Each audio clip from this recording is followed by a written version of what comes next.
દરેક નીતિની સામે કાયદાની રીતે ઊભો રહેતો SSK ન્યૂઝ ચેનલ. સુરતના નવસારી બજાર ગોપીપુરા ખાતે વાયરોમાં ફસાયેલા કબૂતરનું ફાયરિંગ ટીમ દ્વારા રેસ્ક્યુ કરવામાં આવ્યું હતું. ઉત્તરાયણ સમયે પતંગના દોરામાં પક્ષીઓ ફસાતા તેઓનું ફાયર દ્વારા રેસ્ક્યુ કરાતું હોય છે. ત્યારે આ વખતે નવસારી બજાર ગોપીપુરા લીમડી કોઈ પાસે એક એપાર્ટમેન્ટમાં વાયરોની સાથે કબૂતર ફસાઈ ગયું હતું, જે અંગેની જાણ થતાં ફાયર ટીમ સ્થળે દોડી ગઈ હતી અને રેસ્ક્યુ કરી કબૂતરને બચાવી લીધો હતો. હાલ ફાયર દ્વારા કબૂતરને સારવાર માટે મોકલ્યો હતો. મારું નામ છે સબ ઓફિસર રસિકલાલ ગામિત.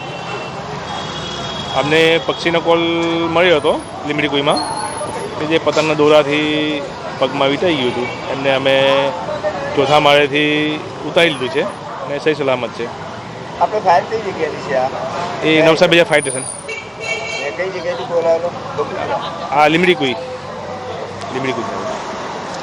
સહી સલામત છે. પક્ષીની હાલત સારી છે. હવે એમને પક્ષી ઘરમાં મોકલાઈ દઈશું અમને. દરેક નીતિની સામે કાયદાની રીતે ઊભો રહેતો SSK ન્યૂઝ ચેનલ.